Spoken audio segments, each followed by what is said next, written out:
Okay, here we are in the last section of the chapter, 3.9. And you've actually had a couple of these problems throughout this chapter. I have not taught it, but the authors thought you were capable of doing it. And what you were doing when you were going backwards, when they would give you a derivative and you were going backwards, that's called antiderivative. So this last section is all about how to find an antiderivative.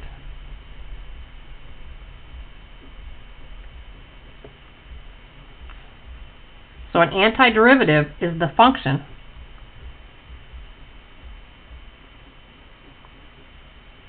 that has without an e, that has the given function. It actually has the given derivative.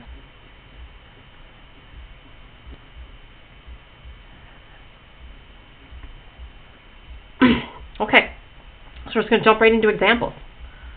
So the first one will start easy. If I tell you the derivative, y prime, equals x to the 7th, can you come up with the antiderivative? The antiderivative is the equation that ends up with this derivative. Okay, we always start with that exponent. We know the power rule. We know that we subtracted 1 when we did a derivative. So you start by saying y equals, you know it had to be x to the 8th. Leave a little space here because we're probably going to have to put a number out there. So off to the side, I like to say, well, if I start with x to the 8th, just what I know it is, and I do the derivative of this, I'll see what I end up with. So if I do this derivative, that's going to be 8 x to the 7th. Well, if I look back, I just want x to the 7th. I don't want the 8 there. So what's the number that has to go in front that's going to cancel out this 8 that I get when I multiply down? Well, think about 8 times what number gives me 1. 8 times what number? I want to equal a 1 because there's a 1 out in front here.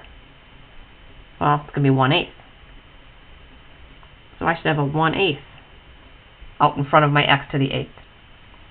Or I could call it x to the 8th all over 8. Either one. 1/8 x to the 8th or x to the 8th over 8. So now when I multiply down, if I put a 1/8 out here, when I multiply down, 1/8 times the 8 that I multiply down gives me the 1, x to the 7th, and that's what I wanted. Okay, now my question is this the only equation that has x to the 7th as its derivative? And at first guess, you might say, well, yeah, but take a look. If I had x to the 8th over 8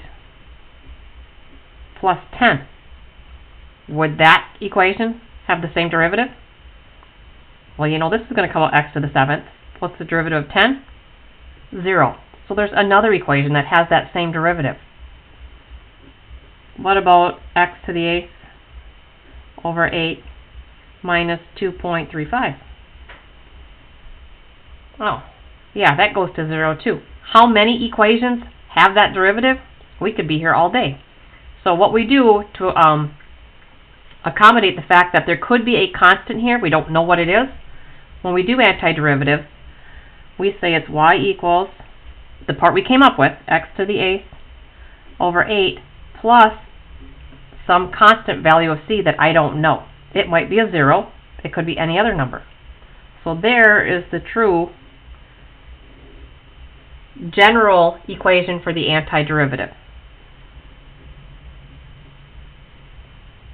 General equation for the antiderivative.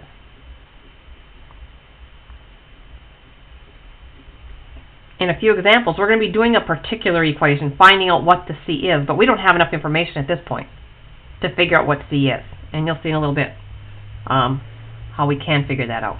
So let's try another one, just finding antiderivative. So if the derivative equals negative 9.8 t, can you find what equation has that derivative? Again, I like to leave a space in the front. Start with the exponent.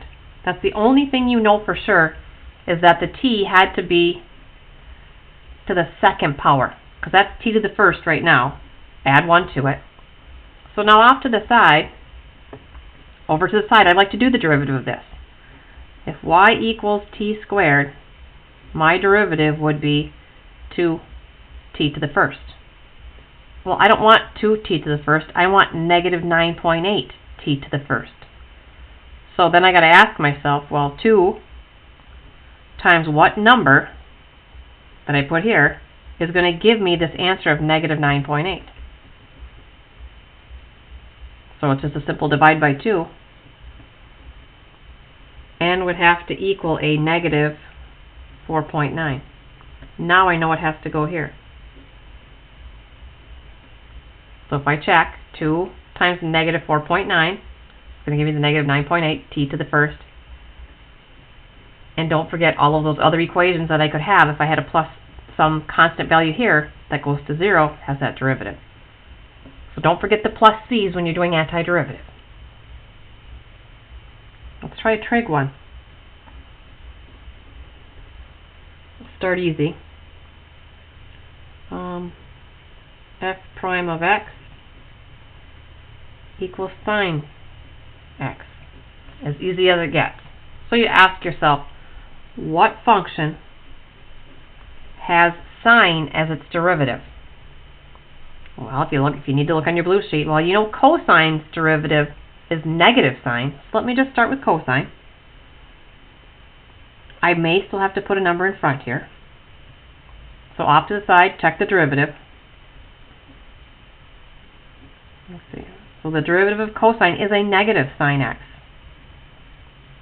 The derivative of the angle here is just 1, so I don't even need it. So I've got negative sine x, but I want a positive sine x. So what would have to be out in front here to cancel out this negative when I multiply? Or actually do the derivative, I need another negative. So negative cosine of x. And don't forget the plus c. There's your general antiderivative equation.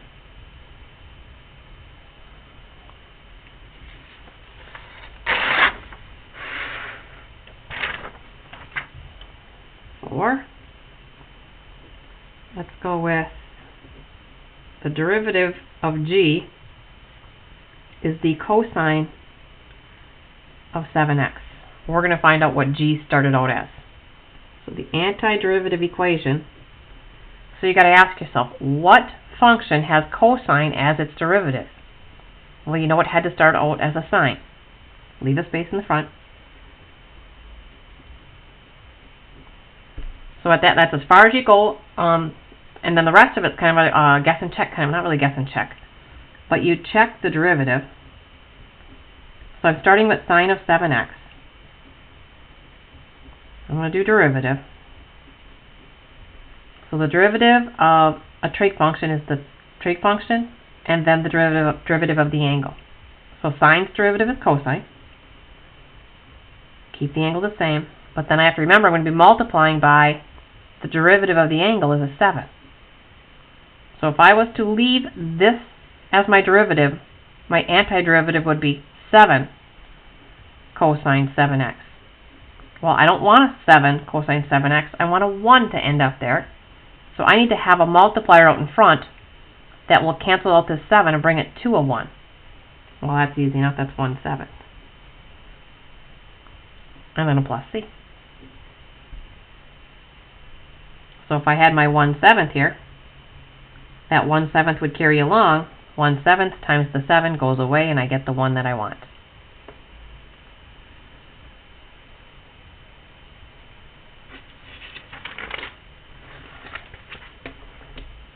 Alright, a little trickier.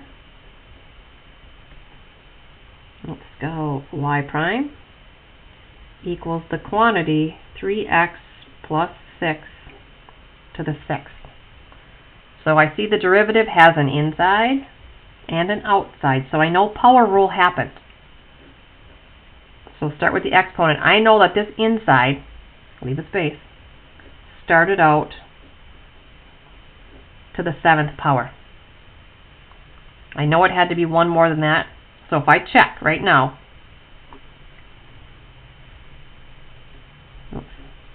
3x plus 6 to the 7th. If I check the derivative of this, my 7 would come down. My inside stays the same. And then I have to multiply by the derivative of the inside yet. Derivative of the inside is a 3. And that goes to 0. So my derivative would be 21. 3x plus 6 to the 6th. Well, I don't want a 21. If I look, my derivative has a 1 out here. So I've got to cancel out a 21. And, well, not cancel out, but bring it down to 1 when I multiply. So I need a 1 over 21.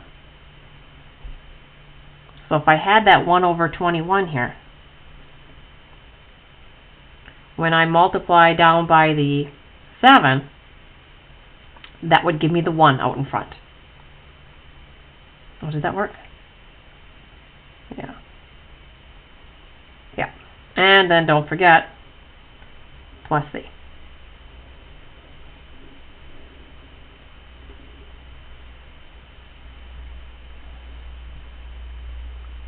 Okay, next one.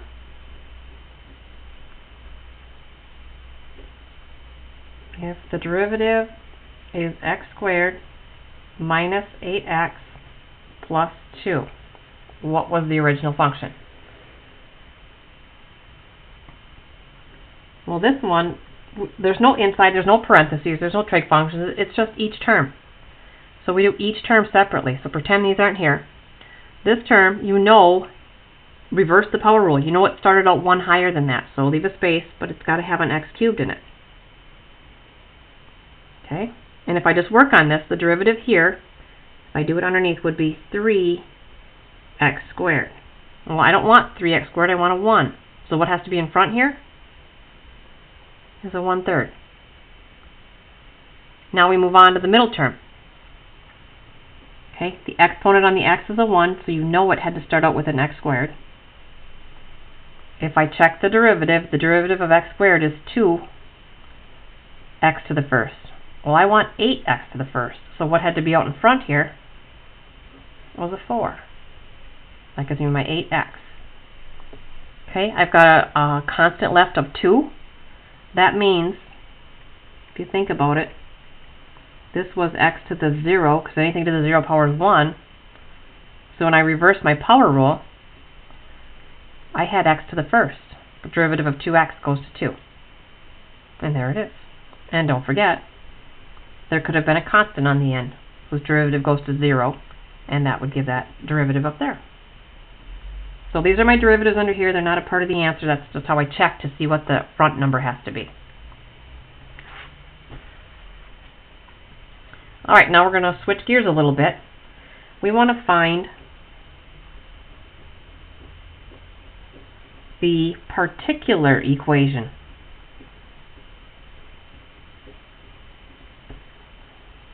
Antiderivative equation. Which means they have to give you more information. So this is what they're going to give you. If the derivative equation is 2x plus 2,